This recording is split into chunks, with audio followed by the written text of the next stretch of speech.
What is up, everybody? Welcome into this Monday episode of Flippin Bats. It is the first episode of the week, meaning we got Power Rankings, we got Team of the Week, it is Overreaction Monday, and so much more. Let's get to it. It's a blowout, 8th inning, 10-3. Bases are loaded for Verlander, who waits on a 3-0 pitch.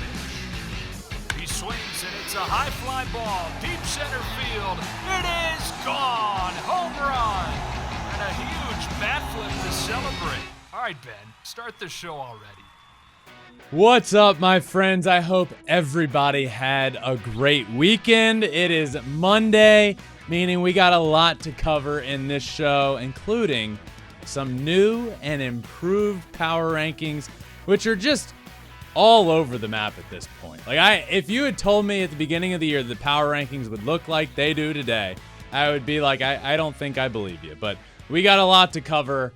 It was a good weekend. Alex, again, you were all over the place. How was your weekend? I mean, my weekend was magical. I was at Beach Life Festival and, of course, as always, dancing on stage, front row, just having the time of my life because that's what I do. Happy is my vibe. But you, buddy Ben, you were on a bachelor party in the desert, which I did not know. I knew the guys that you were on this bachelor party with. Wild bunch. How are you doing? I'm doing good. It was quite the weekend. I also have a story that I have yet to tell anyone because I didn't want you to know. So I'm going to tell this story. Okay. That hardly anybody knows. On my drive down there Friday morning, I had a 6:30 tee time at PGA West, one of the nicest courses there is. 6:30 tee time. I left LA at 3 a.m. by myself, driving out there the middle of the night. Wild. I get about an hour and a half into my drive, and my back right tire blew out. No. Complete blowout. You don't have run flats? I do. Wait, what? So I must have hit, my tires were fine. They're actually new. Yeah. I must have hit something because I heard something, and then about 10, 15 seconds later, completely gone. I lost control of my vehicle. I thought my brakes went out. I thought I lost my brakes because I was standing on my brakes and I couldn't stop my car. In the middle of the night, standing on my brakes. How fast are you going? 75. On the high, I was at 70 speed, 75, in between 75 and 80. Standing on my brakes, couldn't stop. It was like there was nothing I could do, trying to keep my car straight. And I finally was able to I was in the left lane, finally able to get off to the side, but there's no room off to the side. So it's 4:30 in the morning. I get out, my tire's completely gone, just disintegrated. There's nothing there. There's trucks like 5 feet to my left flying by me. It was a nightmare of a trip down there. That's terrifying. Thank God nobody was on the roads were not crowded, but I legitimately was just trying to keep my car straight and standing on my brakes and nothing. It was awful. Awful situation. That's like heart in your stomach, in your throat, like. Yeah. Oh, so, I'm I'm alive. You're okay. That's great. Oh my goodness. I missed the first couple of holes of my tee time, which was unfortunate, but I lived. That's great. Yeah. So yeah, all in all, my gosh. get off the side. Everything from the second the tire blew to me being back on the road was about an hour and 15 minutes, which that's not middle bad. Of the night, middle of nowhere, in the desert. It all turned out okay, but had to go get a new tire and all that stuff. But the weekend was wild, and that's how it started. like a life-threatening situation on your way out there. Oh yeah, and show up on the third hole of a golf course, and I'm like, well, I almost died, guys. I almost died. Yeah. Oh well, I'm really happy that you're okay and that you're alive. And now we're good. Gosh. Now we're back.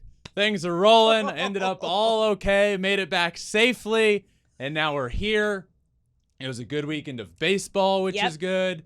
Enough of that sad story. There's a great story that happened. My goodness. Liam Hendriks, who had non-Hodgkin's lymphoma, finally got back out on the mound for the first time after recovering and is cancer-free, takes the mound for the first time in a rehab appearance down in the minor leagues. A clean inning, which doesn't even really matter. It's just he's healthy, and Liam Hendriks is back on the mound. that was awesome to see. Like, there's got to be so many emotions, not only for Liam, but his entire family and the White Sox organization, just knowing everything that he went through. And when he got to ring that bell that he was cancer-free and he was able to recover and come back and pitch so quickly, because we talked about this story earlier this year. We showed him at the hospital ringing the bell that he was done with his treatments. He was coming back, and he said he couldn't do this without the support of his wife and the organization. So just, I wanted like a huge air hug. And congrats to Liam Hendriks and his family, because this is just so special to be able to make it back to the mound after going through something like that. And really quick, that conversation when he was ringing the bell, it was like he's gonna pitch again, but who knows how long.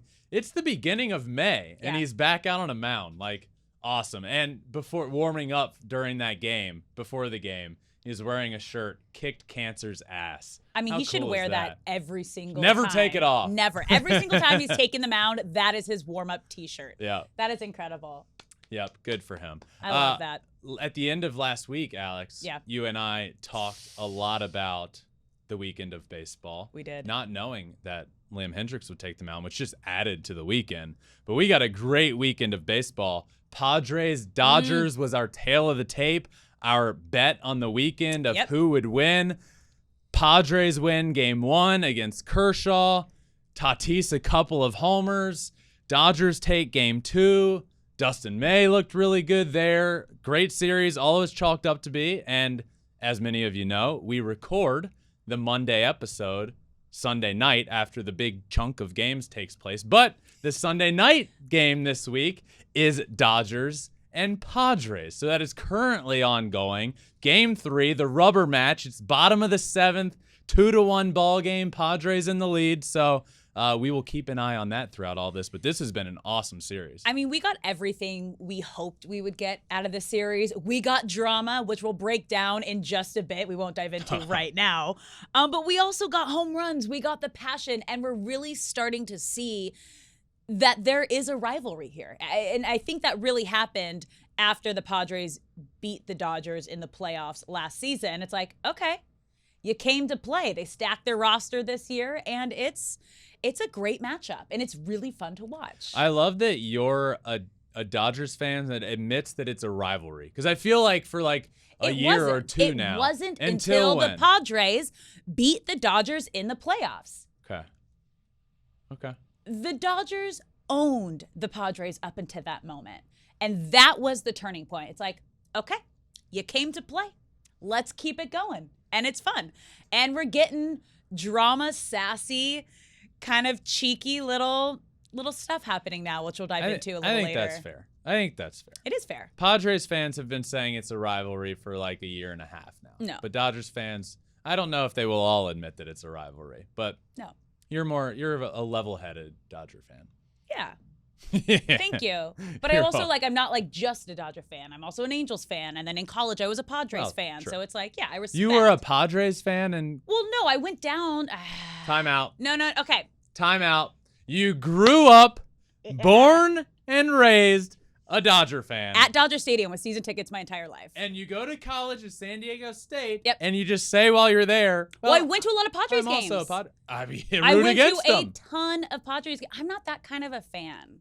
The only team I do that to is the San Francisco Giants.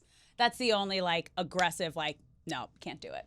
Other than that, I'm a player fan. I am a fan of the players, and it depends who's playing at the time. And We'll need to dive into this more. Yeah, that's a conversation for another time. That's tough sports. We need to talk about this. Also over the weekend, Bryce Harper with his first homer of the season back at home at Citizens Bank. Obviously, we talked about it last week. Makes his historically fast return from Tommy John. Had a 3-hit game in his second game, and then his second game back at home, his first home run of the year, which was awesome to see. But Alex, you know what I really like to see? They were playing the Red Sox, who Masataka Yoshida is on another planet right now. Yeah. He's playing so well. But he is and has been like Bryce Harper's #1 fan. Yeah. And he said he was his idol. He was his idol. That's what he said. Wore number 34 in Japan Yeah. for Bryce Harper. His dog's name is Harper. Yeah. I mean, his number one fan. And then Bryce Harper's first home series back with Masataka Yoshida in the league. They're playing each other, and he got to meet him, went up. There's a picture of this. It's so cool. They shook each other's hand, and Bryce brought him 2 signed bats and some signed cleats. I think one of the bats is from the NLCS last year. So rad. And just a great story all around here. That's a class act right there, Yep. because it's always special to see the impact that a star athlete can have on that next generation of athletes. And we're seeing it right here. And sometimes it's hard when you're like, oh, now I'm the older generation. But to have this kind of respect and to acknowledge that you influence this young player's life so much so that he wanted to be just as great as you and in the league, and then now he's playing against you, is just such an incredible sign of respect from Bryce Harper. So mad props, and what a special moment. I agree. Very cool. Bryce Harper deserves a ton of credit for the player he's been. He came in with so much hype, and then has lived he came up to in it. with Mike Trout. That was a crazy class Yep. that came in that year. So good for Harper on that, and awesome for Yoshida as well. But Alex, it is Monday, and you know what that means. It is time for Overreaction Monday. Yep. So I'm going to give you 4 statements. We have 4 4. overreactions Okay. here. And you're going to either tell me it's an overreaction or no, that is not an overreaction. Okay. And give me some details as to why. Okay. Are you ready? Yep. Let's start with our first overreaction. The Red Sox will make the playoffs. The Red Sox are hot. Red Sox have won 8 in a row, had won 8 in a row until they lost on Sunday. They're sitting at 21-15. They're doing everything well. Their offense is elite right now. Pitching has been good enough. 13 consecutive games where the starting pitcher has gone at least 5 innings. So 5 or more innings. Their offense so good with Duvall. Duvall was the best player in baseball when he got hurt, and broken wrist, I believe it was. And Trevor Story out as well. So the offense is missing some key guys, and they've been great. They've knocked out the opposing starter before the end of the 4th inning 10 times, which leads all of baseball. The numbers go on. Since I mentioned, since April 14th, their offense is first in hits, first in average, first in on-base percentage, first in OPS, 3rd in slugging. But so I will admit that I think I undervalued the Red Sox a bit heading into this year. They've been great. However, I'm still not ready to say that they're a playoff team this year. The reason being the AL East. That's the division they're in. That's the division they have to play against all year long. So you have 4 other teams that are very good. And who are they going to? Rays, Jays, Orioles, Yankees. I believe in those teams. Look, I'm going to say it's an overreaction. They're playing much better. I thought they would be perhaps an under 500 team this year, as they were last year, a last place team. They're better than that this year, but I don't think they're a playoff team yet. It's tough because, they're over 500, but they're still 7.5 games out of first place when you're in the same division as the best team in baseball, the Tampa Bay Rays right now, who, as you've mentioned before, have historically great starts to seasons, but it doesn't always pan out for the remainder of the year. So there's a lot that can happen, but they are in the toughest division in the league. However, I will say it is better for the league when Boston is playing well. I agree. This when is Fenway just is rocking. Yeah. Sweet Caroline blasting. It's always a great time. But I'm not saying I'm just not ready yet to say they're a playoff team. They've been pitching well. I'm not very high on their pitching still, and I'm going to say that this is an overreaction that the Red Sox will make the playoffs. Okay. Okay. Are you ready for our next overreaction? Yes. This is a little bit of drama that we were talking about off the top of the show. The Padres went too far, putting crying Kershaw on the Jumbotron. Oh, come on. No. This is an overreaction. Are you kidding me? They win the game against Clayton Kershaw, and they play their Padres win bell on the scoreboard, but this time put a photoshopped crying Clayton Kershaw on the scoreboard. Oh, come on. This is great. Clayton Kershaw is one of the best to ever do it. It's a respect thing. If the Padres had beat Phil Bickford, they're not going to put Phil Bickford up on this Jumbotron. No, it's Clayton Kershaw. He's one of the best to do it. It's a respect thing. It's baseball. It's fun. Let it happen. Kershaw himself isn't mad at it. He says, look, I should have pitched better. Whatever. Who cares? So why should anybody else be overworked about this? It's baseball. It's fun. Like, don't make this a how dare you do that to Clayton Kershaw thing. No, this is respect. They're doing it because it's Clayton Kershaw, and there's this building rivalry that is so good for the game of baseball. This just adds to that. They're not saying Clayton Kershaw isn't good or isn't a Hall of Famer or isn't one of the best to ever do it. They're saying, you're Clayton Kershaw, you're one of the best to ever do it, and we beat you tonight. We're going to have fun with it, and that is okay with me. It's petty AF. It's so petty. It's so petty. And I'm here for like some good petty fun, especially because this is starting to become a big rivalry. So I'm not mad at that. And think about the other biggest crying meme in the world. It's crying Jordan. And that's also a respect thing, is the crying Michael Jordan. Like, he is one of the greatest in the game. So yeah, obviously, like, It's funny. It's all a part. It's all a part of the drama that these series are just gonna keep having more and more, which I can't wait for. As a Dodgers and Padres no, fan yourself, Dodgers. I was looking forward to getting your answer. Dodgers/Padres fan Alex Curry. Stop. Dodgers fan. I liked going to Padres games when I was in college. I should have framed that differently. It's a great venue. I love that stadium. It's funny. Yeah, it's fine. Don't get worked up over this. No. Yeah, no, whatever. Are you ready for our next overreaction? Yep. Yennier Cano is the next elite closer. I'm gonna say this isn't an overreaction. Ooh. I have fallen in love with Yennier Cano and what he has done this year and his story along the way. Like, before this season, before even like a month ago, a couple of weeks ago, it was, who even is this guy? Like, what? Okay, I know the name, but who is he? He was part of a trade. Let's get a little bit of understanding on what he's done so far this year. He's pitched 16 innings. 16 innings, 2 hits. He's given up 2 hits all year long in 16 innings with a 0.00 ERA, has not given up a run, has a whip, meaning walks and hits per innings pitched. He has a whip of 0.13. That is remarkable. It's legitimately, nasty. Only 3 people have gotten on base against him all year long. 0 walks on the year, compared to 19 strikeouts in 16 innings pitched. Not a single walk.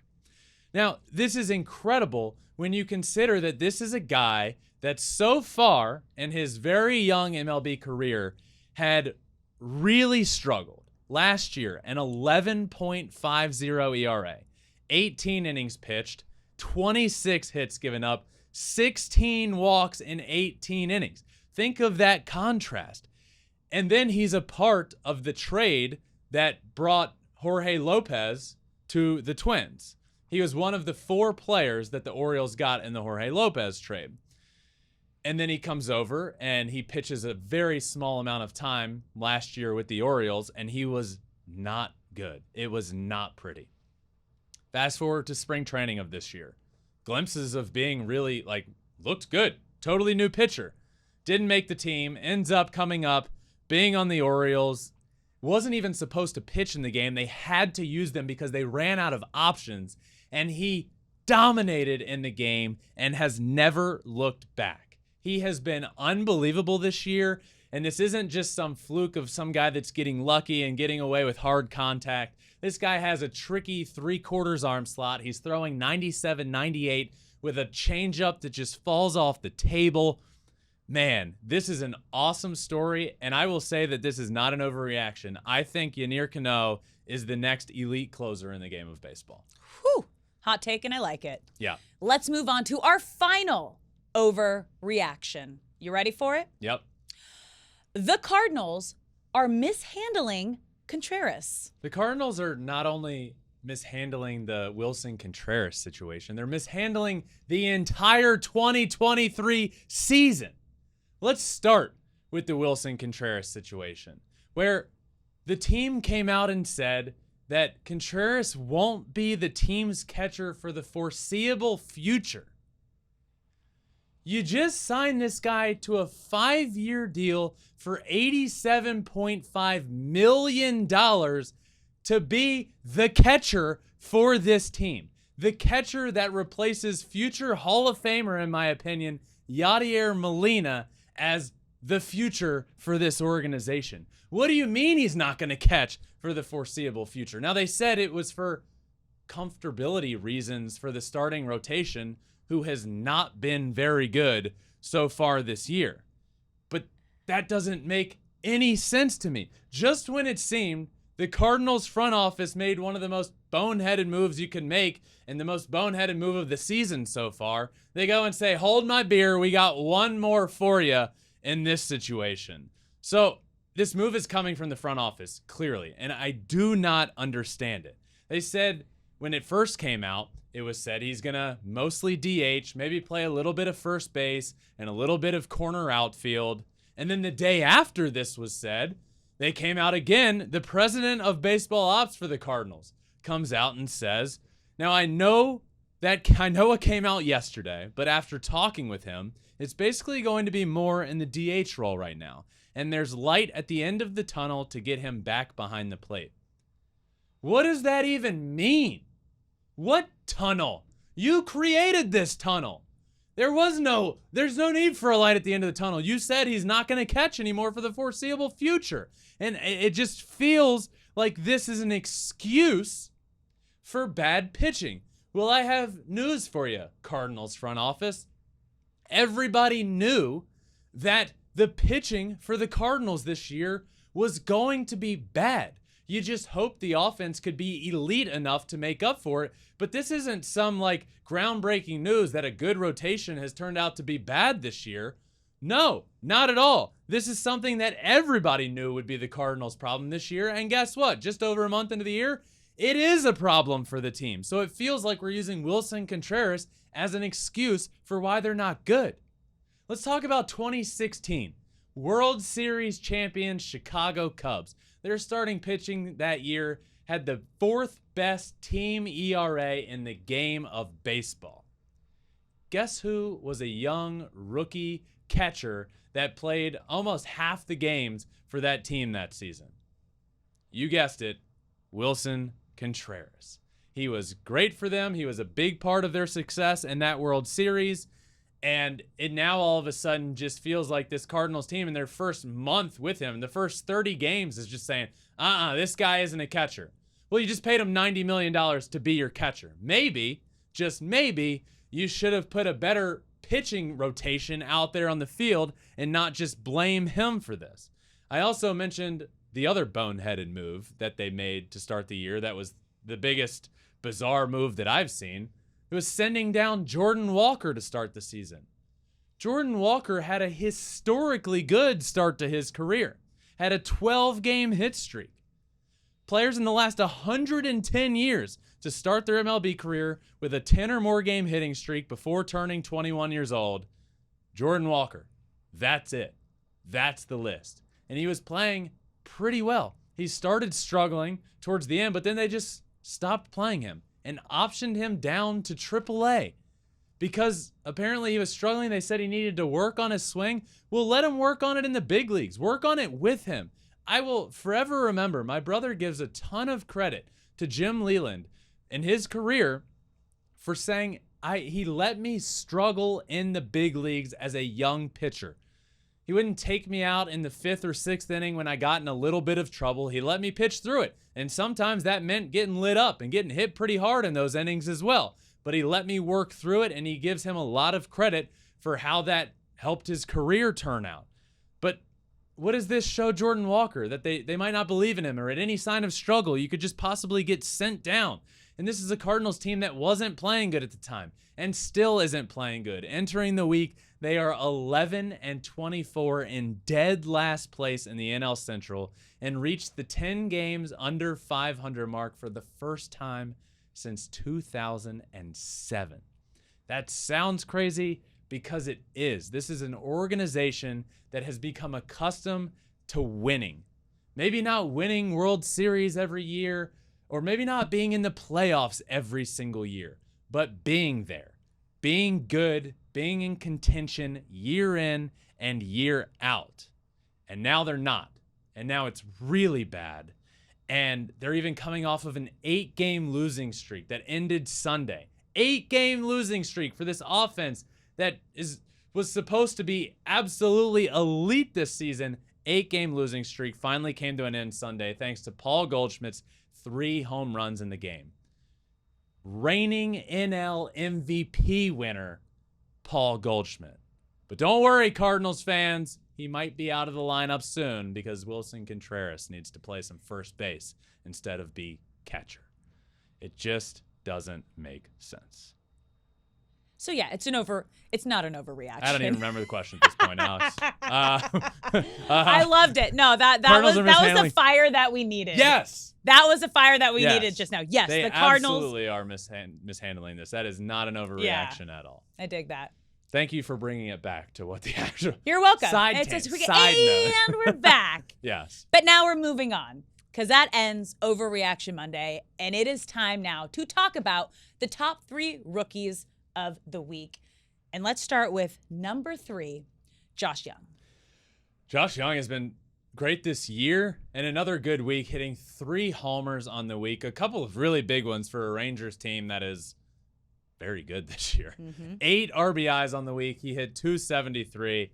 I've loved this guy, and we could be talking about an AL Rookie of the Year season for this guy. That's how good he's been and how important he is to this Rangers lineup. So 3 homers on the week for the rookie. Good for him. Number 2, Bryce Miller. I'm loving this guy. And it was, I didn't imagine coming into this year saying the Mariners are going to be a top 5 rotation.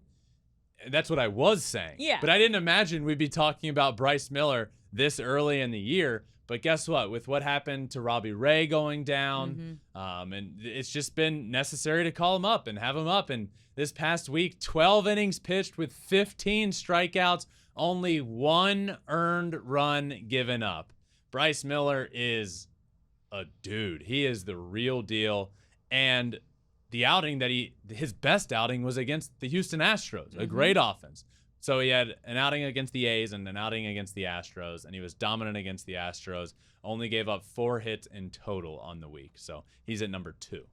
And at number 1, Masataka Yoshida.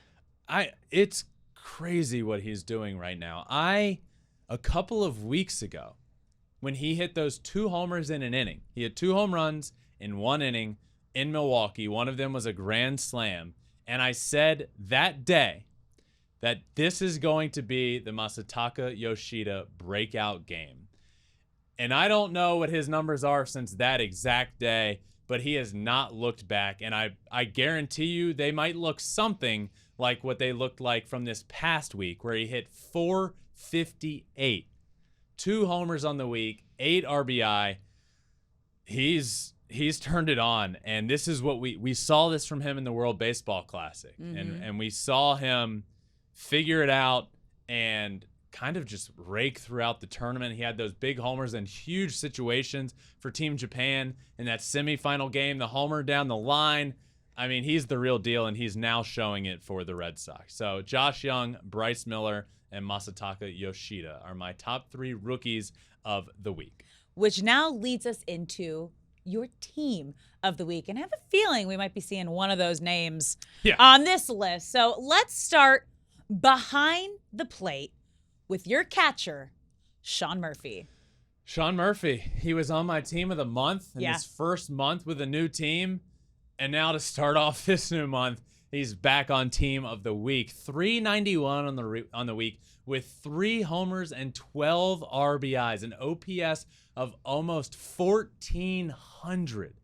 Sean Murphy so far this year has been the best catcher in baseball. And it's been a huge pickup for a team that almost felt complete. And then they went out and added Sean Murphy, who's one of the best young catchers in the game of baseball, and quickly putting himself on the horizon as a top catcher in the game of baseball. I certainly put him in that top 5 catchers in the game, maybe top 3 catcher in the game of baseball right now. So he's my catcher on team of the week. All right, moving up to first base, Christian Walker. Yep, Christian Walker batted .429 on the week, 3 homers, 1,400 OPS as well. It's very similar numbers to Sean Murphy. And the D-backs got hot. D-backs played some good baseball. I like their team. You know I'm a big Corbin Carroll guy. Oh, we know. Christian Walker was big for that team this week. He's my first baseman. All right, moving over to second base, Ozzie Albies. Ozzie's having the best year for a second baseman in the game of baseball, I think, right now. Yeah. 433, 2 homers, 5 doubles on the week, and an .800 slugging percentage.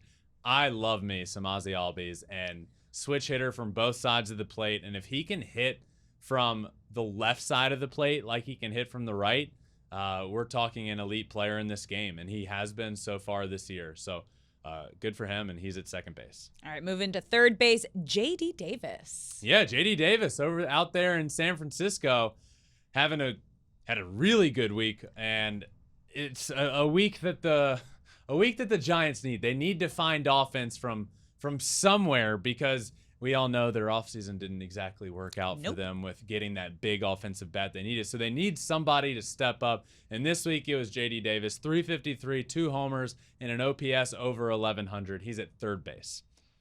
Shortstop, Javi Baez. I love that I'm able to say this, because Javi Baez had gotten to a place where it was a tough watch. And he seemed to be striking out every other at bat, striking out 3 times a game. And now he's on a roll. 409 on the week, 3 homers, an OPS over 1,300. And for the first time in his career, he played in 5 full consecutive Major League Baseball games without striking out a single time.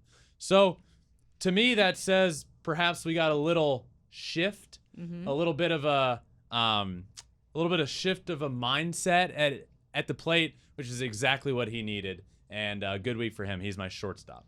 All right, now we're moving into the outfield. And again, this is just your top 3 outfielders, not necessarily by left, center, right field. So let's start with Anthony Santander. Yeah, I was expecting a big year out of him, especially after the WBC for Venezuela, and a bit of a slow start, but I just kept wondering, when is it going to start happening for him? Because I believed it to be true. And I think this week is the breakout of the season, the breakout point of his season for him. 435, 3 homers, 8 RBIs from both sides of the plate. I really like him, and I like what he did for the Orioles this week. He's my first of 3 outfielders. And your next is Masataka Yoshida. Yep. Talked a little bit about him already, but what a week he is having. What a month the man is having. 458 on the week with 2 homers and an OPS over 1,300. Man, the guy is absolutely raking. He's my second of 3 outfielders. And finally, Alex Verdugo. Another Red Sox player. Yeah. The Red Sox are playing good baseball, and it's a lot because of these 2 outfielders who are raking. Verdugo, 400, 2 homers, 1,420 OPS. I'm rocking his shirt. Hey. Where he was rocking the baby last year. That was kind of his celebration, and he's having a great year so far. So he's my 3rd outfielder. So we have Anthony Santander, Masataka Yoshida, and Alex Verdugo as my 3 outfielders. All right. Moving to the designated hitter, Marcell Ozuna.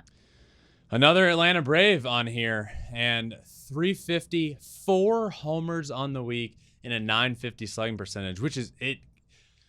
it kind of came out of nowhere. He was downright bad to start the season, and then he had a multi-home run game, really figured it out, and put together one of the best weeks in the game of baseball at 350 with 4 homers. So he is my designated hitter.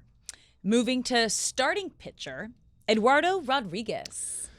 Yeah, Eduardo Rodriguez threw great against the New York Mets. He had that outing where he went 8 innings, 9 strikeouts, only gave up 2 hits, and he's now, this year, has a 1.8 ERA on the season. I mean, we're talking about a guy that's out there dominating this year, and it was great to. This is like vintage Eduardo Rodriguez, which we hadn't yet seen in a Tigers uniform, and we are this year. The guy's not going to throw 96 by you, but he's going to spot up. He's going to absolutely paint on the corners, mix speeds, mix pitches, and he did that this week. So he's my starting pitcher on Team of the Week. And wrapping it up with the closer, Alex Lang. Man, another Tiger on the whole battery. We got Eduardo Rodriguez, we got Alex Lang, we got Javi Baez at shortstop. Man, look at the Tigers turning around a little bit. 3 saves on the week, 3 2/3 innings pitched, 8 strikeouts in those 3 2/3 innings, only 2 hits allowed, and 0 earned runs on the week. So he's the closer, and he closes out this week's Team of the Week. So now it's time for our players of the week. Who you got? Player of the week for me is Masataka Yoshida. Not surprised. I mean, how good has this guy been? Since that game I mentioned, the 2-homer game in Milwaukee, this guy has been, there's an argument for the best player in the game of baseball. 458 on the week, 8 runs scored, 2 homers, 8 RBI. And I love to see it. I love seeing the homers, the inflatable dumbbells in the dugout when he hits homers. So congrats to Masataka Yoshida on the week he's having, on the month he's having. He is my player of the week. And my player of the week was also in the outfield with your player of the week. Ooh. Anthony Santander. I mean, what a week he has had. Batting .435, 7 runs, 3 home runs, 8 RBI.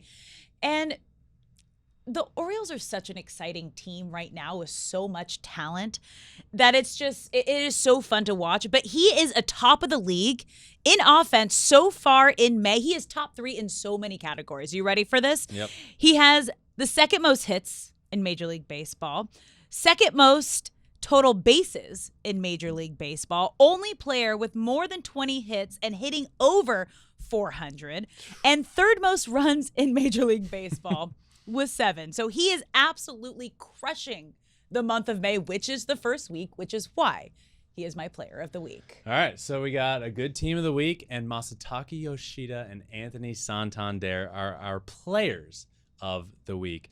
Alex, I mentioned that the game is going on currently. As you know, we record on... Oh, we're both watching it. We record on Sunday, during the Sunday night game, and it was 2-1 Padres entering the 9th inning with Josh Hader on the mound, and the game is now in the bottom of the 9th. Because Mookie Betts came up. Homer. Man, so what a game we are watching the matchup right you now. want. We talked a lot about this matchup heading into the weekend. Yeah. While we're recording for the Monday episode, we're getting a great ending in the rubber match of this series. So we are still keeping an eye out on that. But now it is time for my new and improved power rankings. This week's top 10 Major League Baseball power rankings, and we will start at number 10 with the Milwaukee Brewers. The Brewers are here at number 10, 19-15. A bit of a slide down this list. I believe they're down 4 spots from where they previously were. And at one point, they were even up, I believe, all the way up to the 3 spot. So 19-15, they were on a 6-game losing streak. So tough to have a team on here that went on a 6-game losing streak last week, but they end the week on with a win on Sunday, and kept them in here hanging on by an absolute thread, though, might I say. But they're here at number 10. And at number 9, they were not ranked last week, the Diamondbacks. The D-backs, man, look at them. They are they're on a roll. I tweet it pretty much every time the D-backs win. I tweet out the snake logo because I don't know. I just have taken a liking to what the fighting rattlesnakes. Now I'll work on it. The fighting snakes. The fighting Corbin Carrolls. That's what we'll stick with. The Diamondbacks are newcomers on this list. As you said, they were not ranked last week. They're 19-15 as well. And they're playing really good baseball right now. So they are here on this list. Tough loss on Sunday, though. Tough loss to the Nationals. They were going to be higher, was ready to go with that, and then a really bad loss to the Nationals on Sunday. But they're still on this list, and they're here at number 9. All right, moving to number 8, down 3 spots, the Pirates. Yeah, the Pirates have been the Pirates didn't win a game this past week. And this was interesting for me because I've been very excited about the Pirates and what they're doing this year, where they started the season 20-8. And then this past week, they've lost 7 in a row, where they they've played some good teams in this season, but they had a very tough week where they had to face the Rays and the Jays, and they didn't win a game against any of those. So this season's kind of been a roller coaster so far for this team, where it seems really good, but now how are you going to do when the schedule gets tough? And they're in a tough stretch right now, and it has not started off well. So they dipped down a bit in these power rankings, and they are here at number 7. Number 8. Now, number 7, who has also been a roller coaster of a season, and they're on the up right now. They were not ranked last week. I don't know if they've been ranked this season. They have not. The Boston Red Sox. Sox are 21-15. Really good offense since the middle of April. Arguably the best offense in baseball, and their pitching has been more than adequate, good enough to get the job done. Their pitching is what could possibly hold them back this season, but they've gone on a stretch of 13 consecutive games where the starter gets at least 5 or more innings, and that's a good recipe for success. Good pitching and elite hitting, and that's why they're here. They're here at number 7. Moving on to number 6, my Dodgers back in the power rankings. They were not ranked last week. Yes, they weren't previously ranked. I think it's been 2 weeks without them being ranked, but it is time, and it's time to put them back pretty high on this list at number 6. 20-14 they are. So they're playing really good baseball now, much better. It was 20-14 entering Sunday, might I add. So really good for them, much better. This is the team we expected to see out on the field, and they're here at number 6. Now moving into your top 5, up 3 spots, the Texas Rangers. Texas Rangers, 20-13, absolutely. They almost scored 20 runs on Sunday. This team's offense is really good. I mentioned Josh Young is a rookie. Marcus Semion's doing really good. And guess what? Corey Seager is set to come back kind of soon. So I'm getting higher and higher on this Rangers team. And as a result, they are getting higher and higher in the power rankings. And for the first time, they're in the top 5. Number 4, also up 3 spots, the Baltimore Orioles. How about the O's? Yeah. Another good week.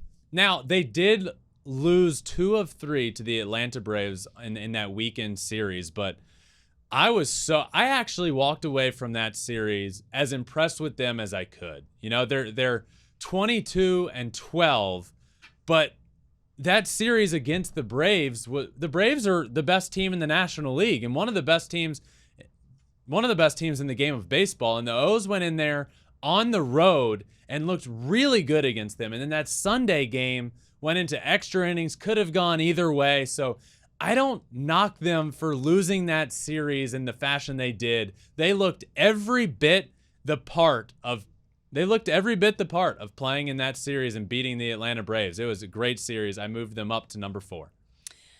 Number 3, holding strong, same as last week, the Blue Jays. Yep, Blue Jays have stayed the same right here at 3. The Blue Jays are really good. I mean, I picked them to win the AL East. It's going to be tough. But they're getting it all offensively. They're doing really well, and I've really liked what I've seen. I'm starting to see more and more improvement from this pitching staff, who they're here at number 3 with their pitching staff not doing what they were expected to do. I thought this would be arguably the best rotation in the game of baseball. Manoah hadn't been great to start the year. Jose Barrios looks like he might be turning a corner. I like where the Blue Jays are at, and they're here at number 3. Number 2, holding strong again, the Atlanta Braves. Yep, those Atlanta Braves just talked about in that series with the O's. The O's are legit. They came to town for the Braves, and the Braves had a really good series against them. They're 24-11. Ronald Acuna continues to be Ronald Acuna, and I really enjoy watching the Braves right now. They're so much fun, doing the little things right, doing the big things right, hitting the balls out of the yard, pitching well. Max Fried is back, so Atlanta Braves stand put at number 2.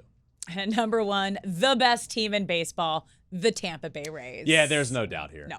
My number 1 team, again, this week in my top 10 Major League Baseball power rankings is the Tampa Bay Rays, who just continue to be the best team in the game of baseball and being historically good to start the season. So naturally, they round out this week's top 10 Major League Baseball power rankings.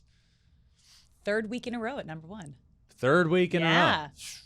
Good for them. Yeah. Good for them. Good for the start they're having this year. And they appear to be.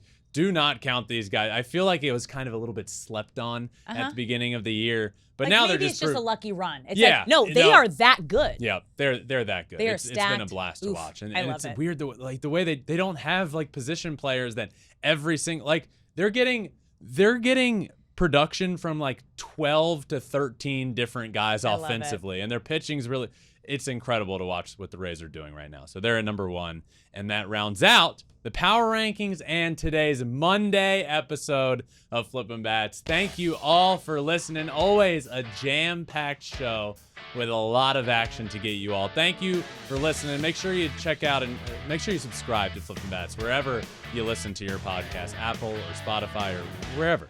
We're also on all social media, Twitter, Instagram, Facebook, TikTok, and you can watch every single episode on YouTube as well at Flippin Bats Pod for all of them.